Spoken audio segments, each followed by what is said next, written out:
Buenas tardes. Empecemos con el tema El reino de Dios, parte 2. Recuerden que este tema lo vamos a compartir en 3 partes. Ya hemos hablado la parte 1, ahora vamos sobre la parte 2 y posteriormente trataremos la parte 3. Empezamos de la misma escritura. Marcos 1:14. Después que Juan fue encarcelado, Jesús vino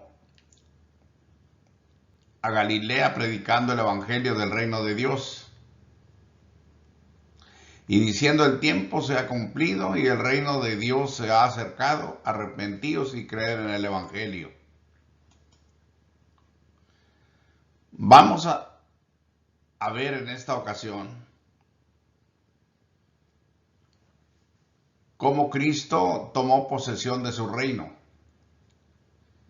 Noten esto: tomar posesión y establecer el reino no es lo mismo.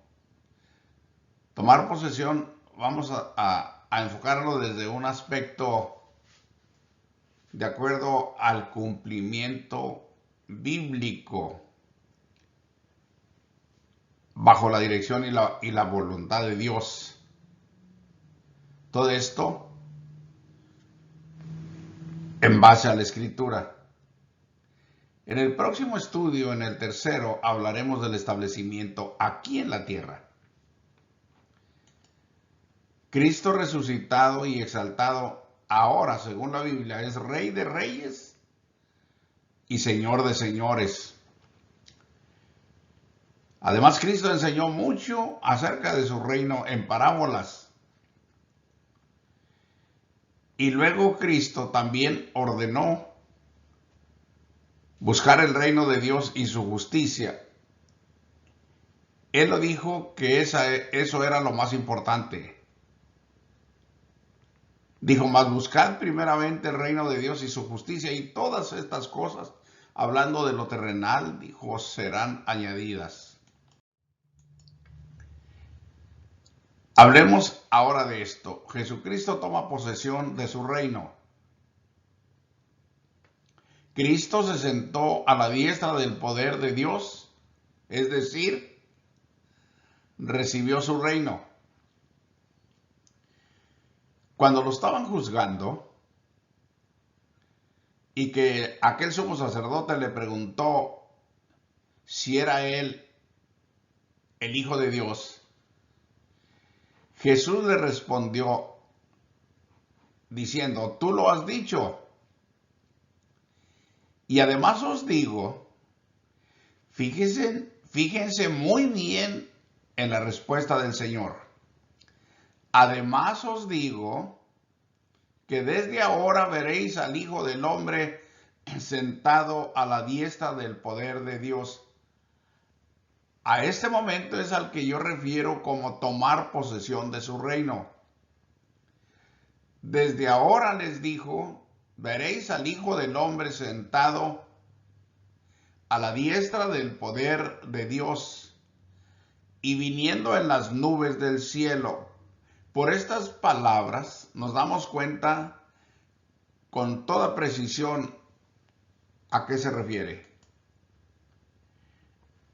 En aquella visión que tuvo el profeta Daniel de aquellas bestias terribles estando en Babilonia, en un sueño que tuvo, incluso fue tal la impresión que Daniel quedó muy, pero muy conmovido de aquel sueño.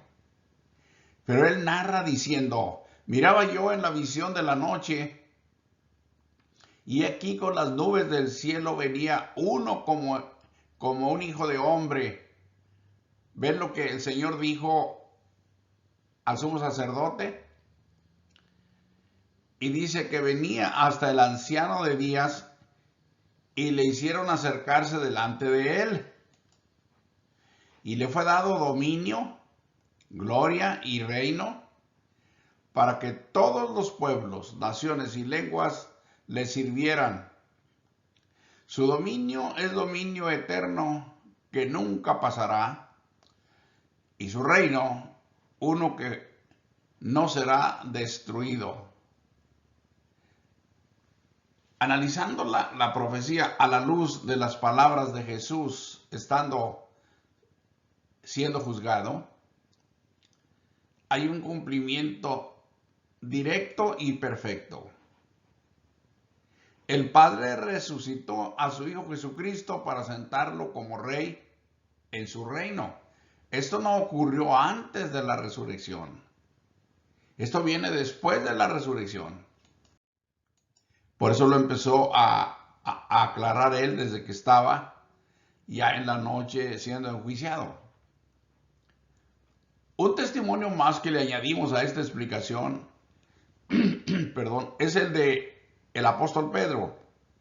Citando la profecía de David, Pedro dice en su primer sermón, una vez que fueron los apóstoles llenos del Espíritu Santo, es Pedro el que tomó la iniciativa y dice: varones hermanos, se os puede decir libremente del patriarca David, que murió y fue sepultado, y su sepulcro está con nosotros hasta el día de hoy. Pero siendo profeta, y sabiendo que con juramento Dios le había jurado, ojo, siendo profeta David, y sabiendo que con juramento Dios le había jurado que de su descendencia en cuanto a la carne levantaría al Cristo para que se sentase en su trono.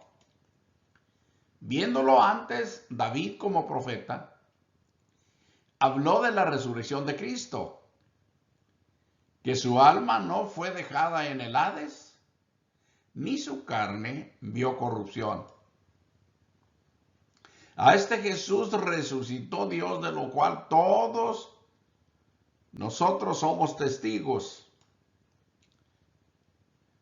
De esta manera Dios cumplió su promesa, estableciendo a su Hijo como Rey del linaje de David, como lo acabamos de leer. Antes se le había dicho, cuando el ángel vino a María y le avisó de esta gran obra que Dios haría por medio de ella, en Lucas 1:32, este será grande, le dijo el ángel, y será llamado Hijo del Altísimo. Y el Señor Dios le dará el trono de David, su padre, y reinará sobre la casa de Jacob para siempre, y su reino no tendrá fin.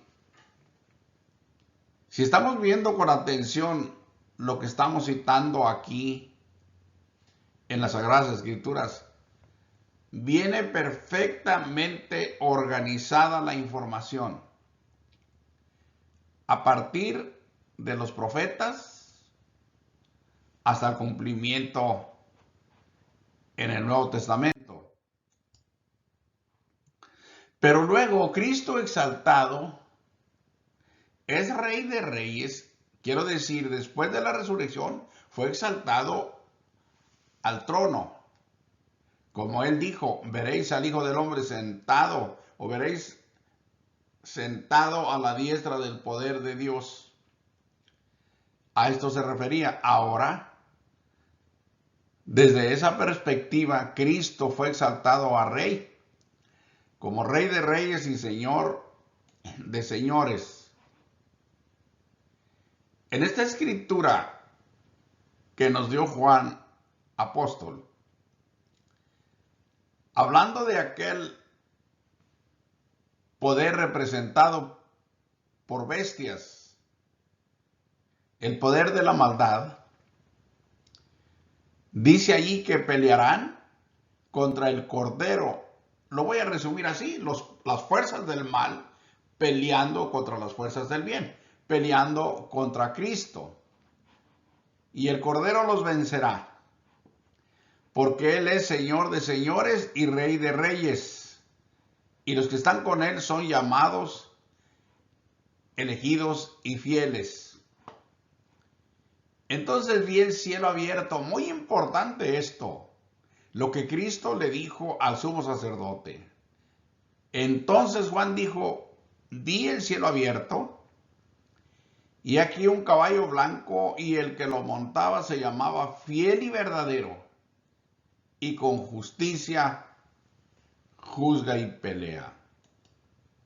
Sus ojos eran como llama de fuego, y había en su cabeza muchas diademas, y tenía un nombre escrito que ninguno conocía sino él mismo. Estaba vestido de una ropa teñida en sangre, y su nombre es el Verbo de Dios. El fiel y verdadero, el Verbo de Dios, es el mismo que más tarde dice que es Rey de Reyes. Y los ejércitos celestiales vestidos de lino finísimo, blanco y limpio, le seguían en caballos blancos.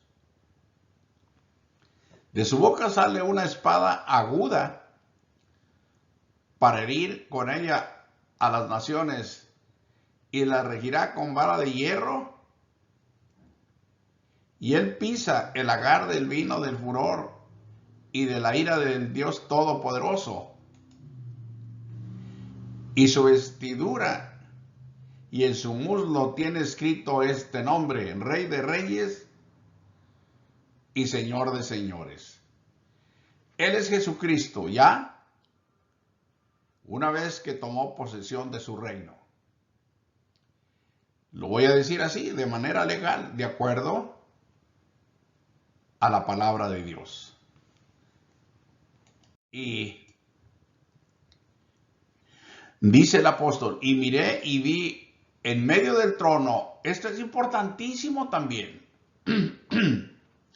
Juan dice, miré y vi en medio del trono y de los 4 seres vivientes y en medio de los ancianos. Este es un evento enorme, tengamos muchísima atención, porque esta es la adoración celestial que vio Juan. Y aquí es donde se nos aclaran las cosas que estamos hablando. ¿Cómo? ¿Cuándo? ¿Por qué? ¿Y para qué? Jesús es Rey de Reyes y Señor de Señores. La importancia de su reino en este mundo. Para que no dudemos, para que lo conozcamos, para que creamos, para que vivamos correctamente en Él, para que lo disfrutemos los que ya conocemos estas cosas. Y en medio de los ancianos estaba en pie un cordero como inmolado, que tenía 7 cuernos y 7 ojos, los cuales son los 7 espíritus de Dios enviados por toda la tierra. Y vino y tomó el libro de la mano derecha del que estaba sentado en el trono. Si se me permite, yo podría decir, es Cristo, el cordero inmolado que Juan vio, lleno de ojos, con 7 cuernos y con 7 ojos, ya triunfante, ya en el trono con la majestad, y se acerca y toma el libro de la mano del Padre. Está clarísimo cómo ocurren las cosas. Eso es muy, pero muy significativo. Tomó el libro de la mano derecha del que estaba sentado en el trono. Tomó su reino. Y vamos a ver todo lo que dice la escritura de este gran acontecimiento. Fíjese nada más. Cuando hubo tomado el libro, los 4 seres vivientes y los 24 ancianos, que es en la adoración celestial, se postraron delante del Cordero.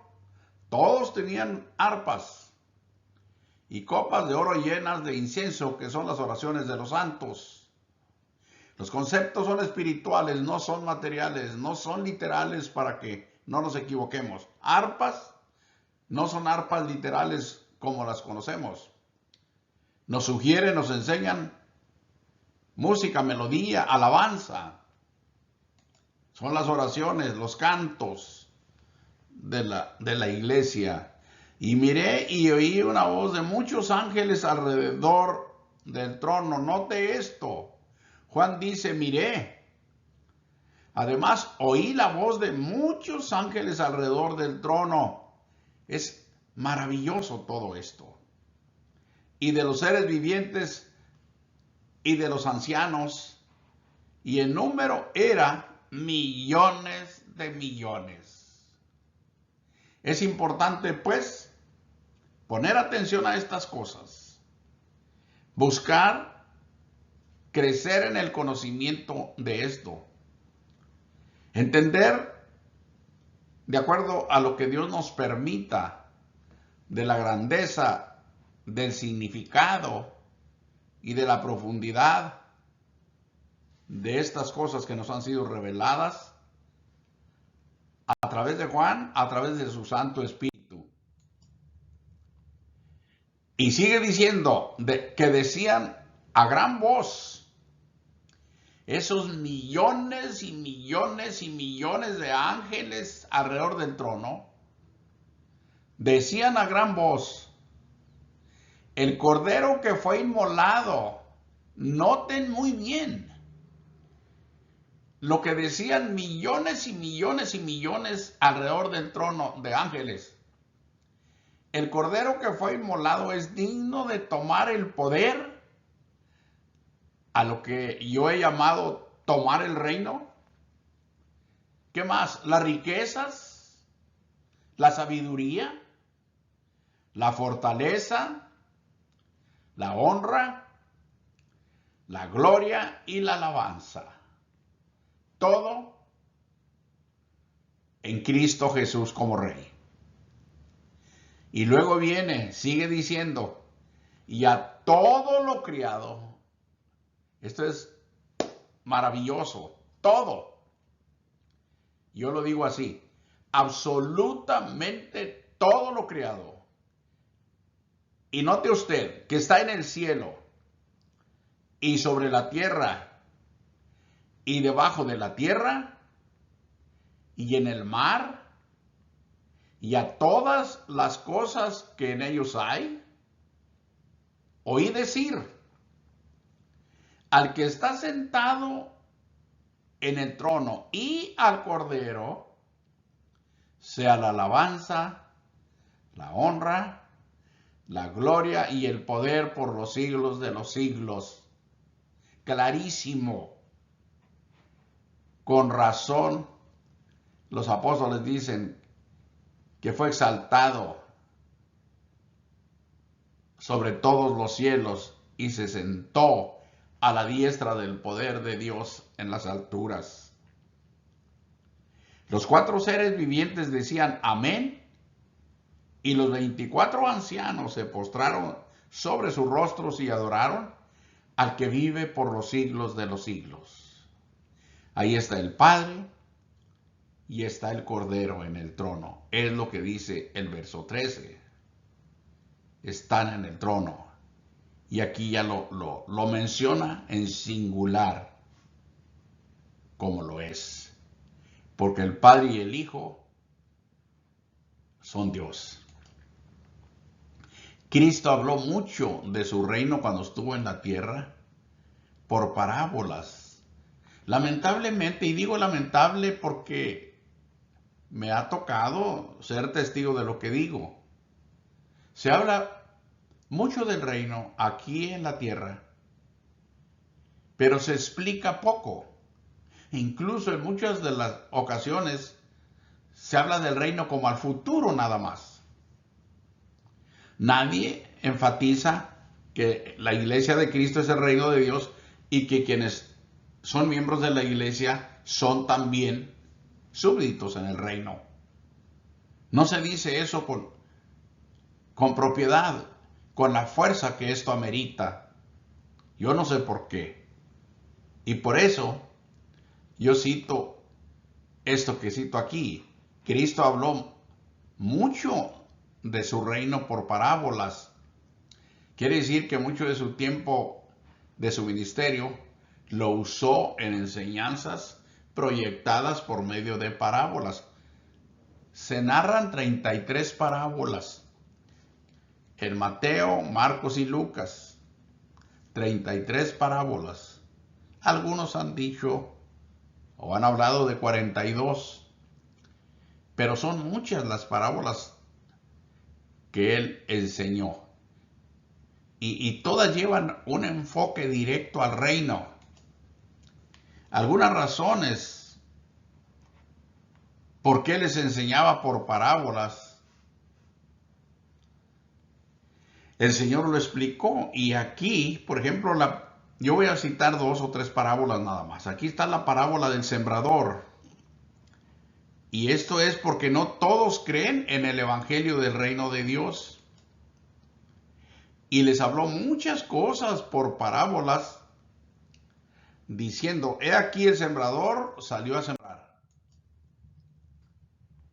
Entonces, acercándose a los discípulos, le dijeron: ¿por qué les hablas por parábolas? Lo que les decía, ¿verdad? Le preguntaron la razón: ¿por qué les hablas por parábolas? Y el Señor contesta. Él respondiendo les dijo: porque a vosotros es dado saber los misterios del reino de los cielos. Ya hemos dicho desde el principio que reino de Dios, reino de los cielos es lo mismo. Reino de su amado Hijo también es lo mismo. Mas a ellos no les es dado. ¿Por qué? Porque a cualquiera que tiene se le dará y tendrá más, pero al que no tiene, aún lo que tiene le será quitado. Fíjense lo terrible que es la incredulidad. Quien es incrédulo va a ser devastado espiritualmente hablando, porque de por sí en esa incredulidad no posee ningún conocimiento de Dios. No porque no pueda, sino porque no quiere, no le gusta, o vaya usted a saber por qué razón. Pero hay mucha gente así y nunca tendrá conocimiento de estas cosas porque su situación de incrédulo es gravísima. Por eso les hablo por parábolas, porque viendo no ven y oyendo no oyen ni entienden. Hasta pareciera increíble, ¿verdad? Pero es una característica del comportamiento humano que no es para nada normal lo que voy a decir. Me refiero a que muchas veces el hombre, la persona, escucha y escucha y escucha y escucha muchísimas veces las mismas cosas, pero pareciera que no aprende nada, pareciera que no entiende. Y como decía el profeta, prácticos para hacer el mal, pero hacer el bien nunca supieron. Y como decía un hermano antiguamente o años atrás, me comentaba: yo cuando escucho algún chiste humano o algo en broma, con una sola vez que lo escuche no se me olvida. Se me queda bien grabado. Pero hay escrituras que las he leído, decía él, cientos de veces. Y hasta la fecha todavía no entiendo su contenido. A eso me refería cuando dije, pareciera que esa característica del hombre fuera algo normal, pero no es normal. Todo eso se puede corregir, se puede evitar.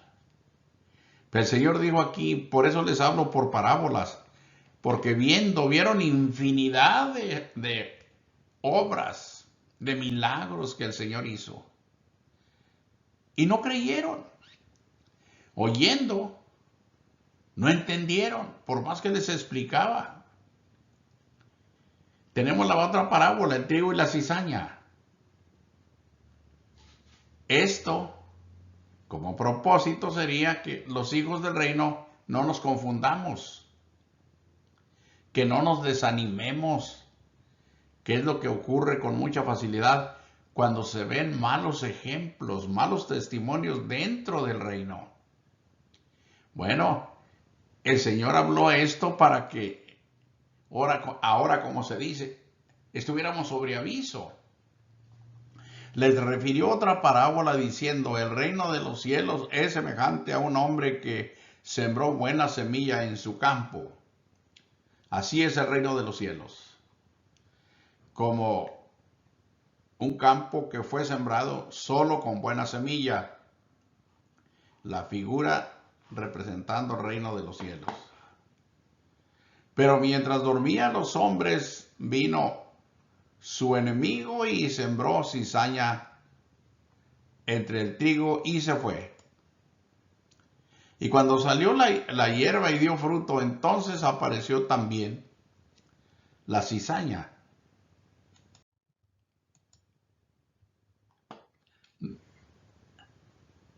Después, aclarando un poquito eso que contiene la parábola de la cizaña, el trigo y la cizaña. Cuando viniera en el reino, diría el Señor, cuando vengan los tropiezos, cuando vengan los malos ejemplos, las malas actitudes, el mal comportamiento de algunos, que nadie se escandalice, que a nadie se le haga tropezar, sabiendo de qué se trata, sabiendo que en el reino no todo es buena planta. Hay cizaña también junta con el trigo. Y el Señor fue muy claro cuando dijo, guárdense de los falsos profetas que vienen a vosotros con vestidos de ovejas, pero de dentro son lobos rapaces. Fue clarísimo el Señor con esto. Pero estableció diciendo, por sus frutos los conoceréis, porque por el fruto se conoce el árbol.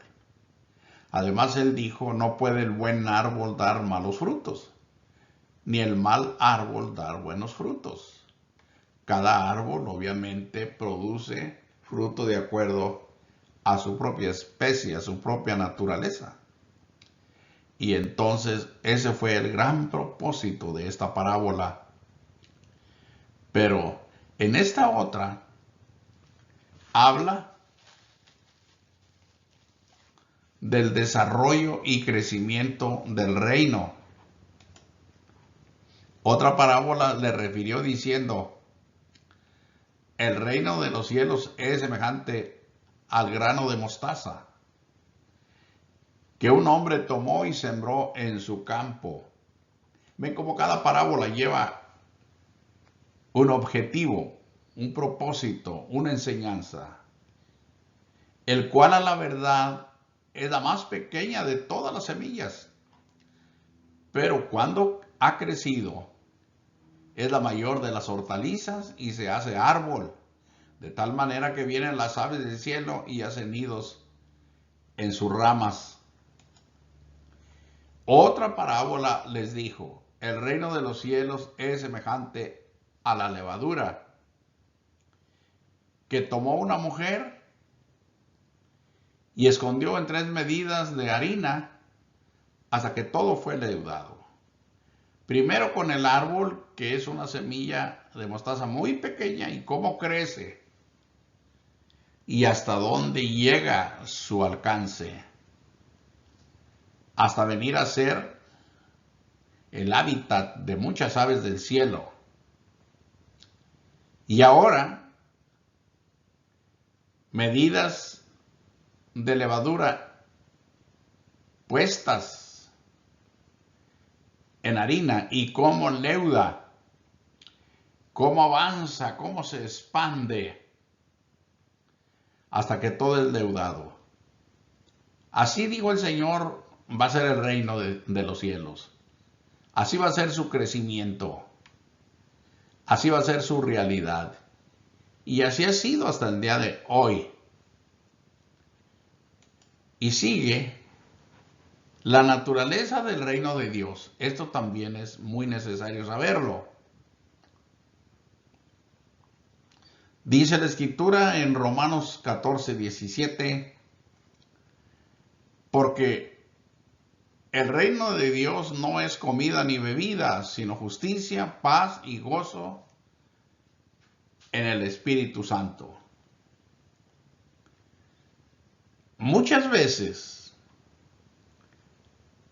cuando uno no tiene claro el conocimiento de la naturaleza del reino de los cielos, se equivoca fácilmente y espera ver otras cosas dentro del reino de Dios.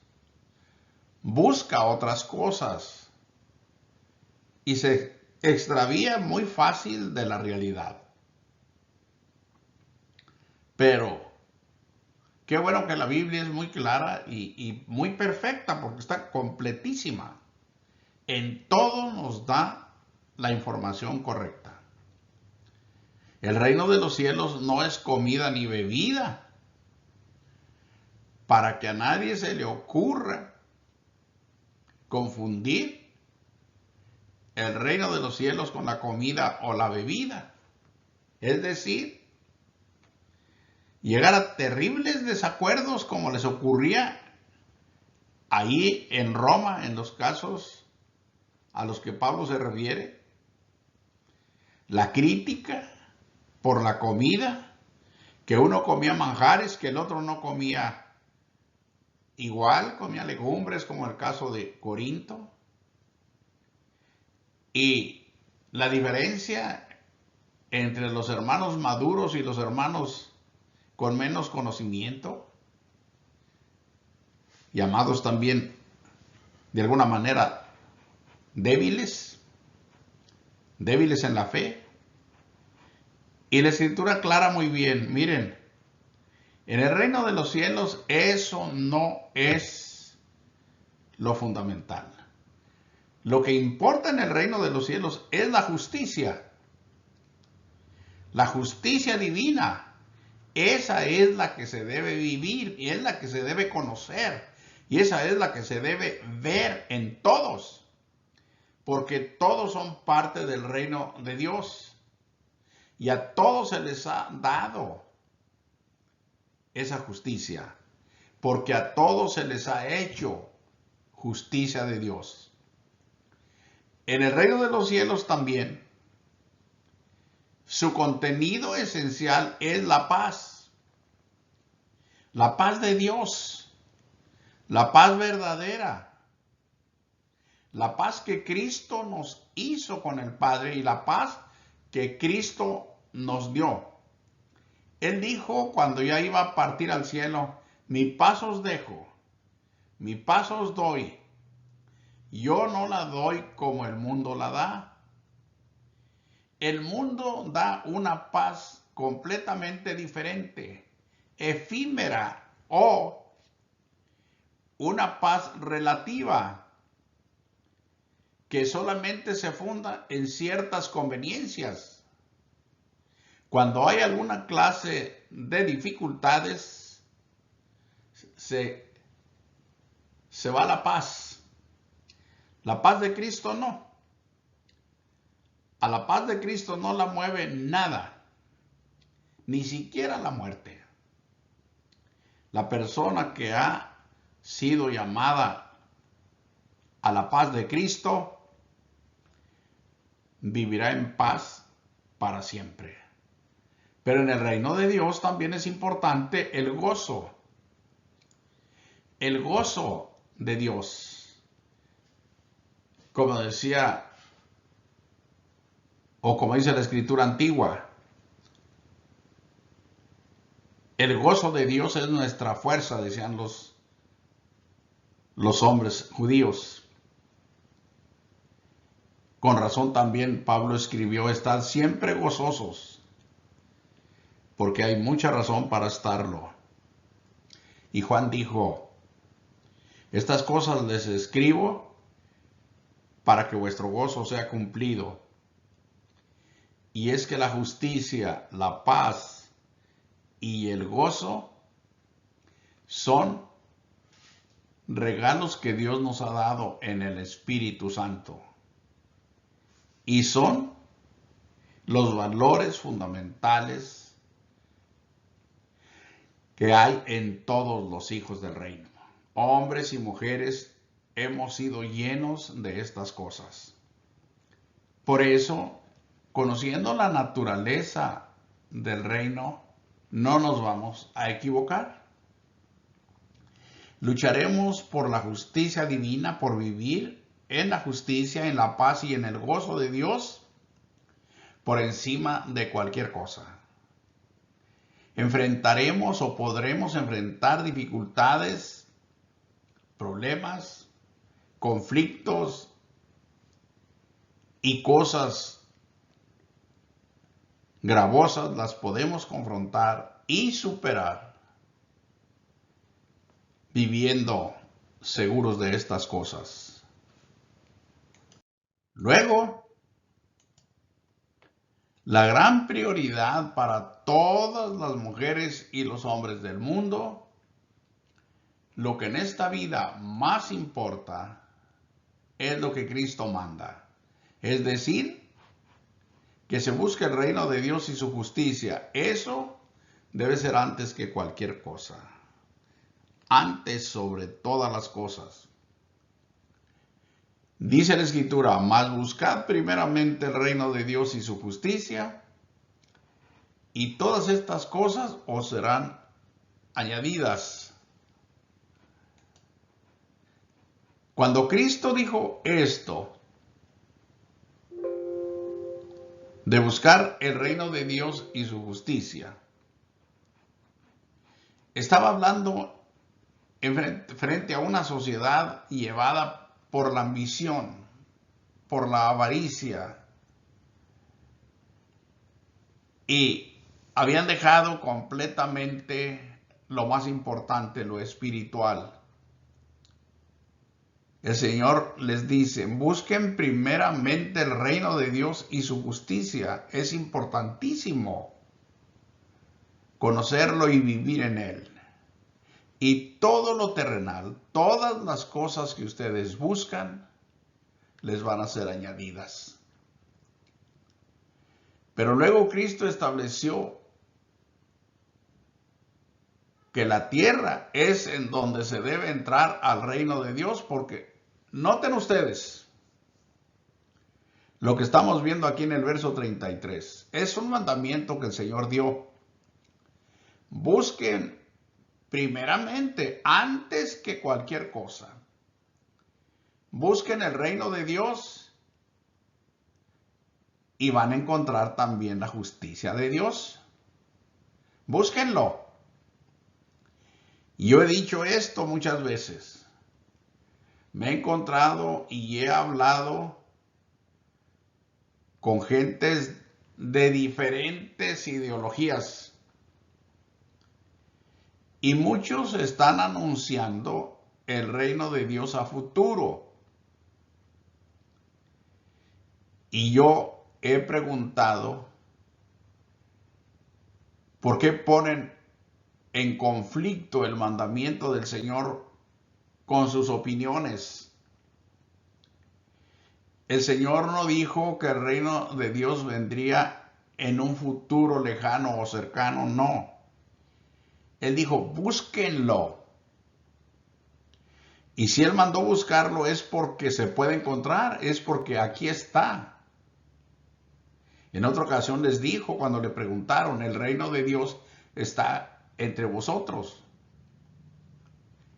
Entonces, eso es importante saberlo y es lo primero que hombre o mujer debe hacer, buscar el reino de Dios.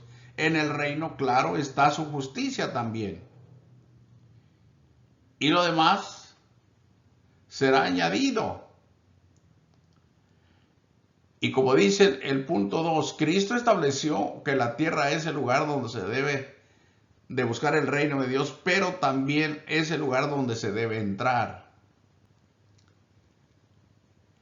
Las escrituras clásicas o perfectamente claras cómo se puede entrar al reino de Dios, yo no las cito aquí, pero las encontramos en Juan capítulo 3, específicamente del verso 3 al 5. Ahí Cristo le explica a aquel maestro de Israel, a Nicodemo, le explica cómo se puede entrar al reino de Dios. Es necesario, él dijo, nacer de nuevo. Es necesario nacer de lo alto, es necesario nacer del Espíritu. Claro, se refiere al bautismo en Cristo. Es la única forma de entrar al reino. Nadie puede entrar de otra manera. Tiene que nacerse en el Espíritu Santo, nacer en Cristo. Y eso solo en el bautismo se da. Para que nadie se confunda y diga que basta con decir yo creo en Cristo, creo que Él es el Hijo de Dios y ya soy salvo, ya estoy en el reino. No, eso no es así, eso no es verdad.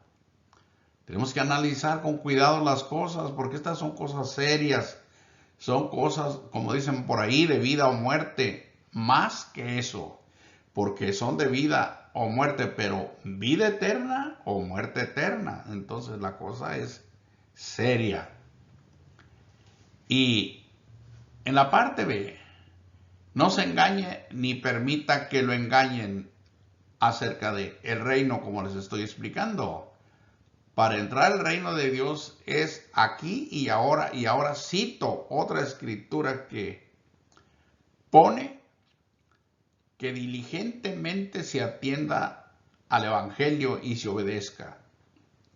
En la 2 de Corintios 6:2 dice, porque dice la palabra de Dios. Ya desde el Antiguo Testamento se hablaba de esos términos. En tiempo aceptable te he oído, dice Dios, y en día de salvación te he socorrido. Bien, he aquí ahora el tiempo aceptable, ya. He aquí ahora el día de salvación. Así que, desde que Jesús empezó a predicar el evangelio, en eso consistió su predicación en el principio. El tiempo se ha cumplido. El reino de Dios se ha acercado. Arrepentíos y creer en el evangelio. Toda su vida en la tierra, todo su ministerio se trató del reino de Dios. Ordenó finalmente a sus apóstoles a que fueran a todo el mundo a predicar el evangelio del reino de Dios. Y eso es lo que hasta el día de hoy se debe hacer. Eso es lo que yo les estoy transmitiendo aquí de manera por demás sencilla, de manera clara, de manera fácil de entender. He aquí ahora, dice Dios, el tiempo aceptable. He aquí ahora el día de salvación. No deje para mañana. No hay por qué posponer esto. La verdad, yo me pregunto una y otra vez, ¿por qué los hombres no creen esto? ¿Qué es lo que los hombres buscan en esta tierra? ¿A dónde pretenden llegar? ¿A dónde creen que van? Todo esto es muy necesario saberlo. ¿Qué es lo que buscan los hombres? ¿Dinero? ¿Fama? ¿Poder? ¿Para qué? Para que todo se vaya, se lo lleva el viento como se lleva las hojas de los árboles, y el hombre pobre, rico, millonario, poderoso, todos descendamos a la tierra. Y el alma, bien dijo el Señor, ¿de qué aprovecha el hombre si ganare todo el mundo y perdiere su alma? O también dijo, ¿qué recompensa dará el hombre por su alma? Dios le quiere perdonar. Dios le quiere a su lado para que usted esté seguro, para que usted tenga vida eterna, para que usted no esté solo, para que usted tenga un Padre, para que usted tenga un lugar eternamente. Y eso está aquí y ahora. Aquí puede nacer de nuevo, entrar al reino de los cielos y venir al lado de nuestro Padre Celestial por su Hijo Jesucristo, que ha venido con esa gran comisión de salvarnos y llevarnos al Padre. Dios lo bendiga y muchas gracias por su atención nuevamente. Hasta la próxima, si Dios lo permite.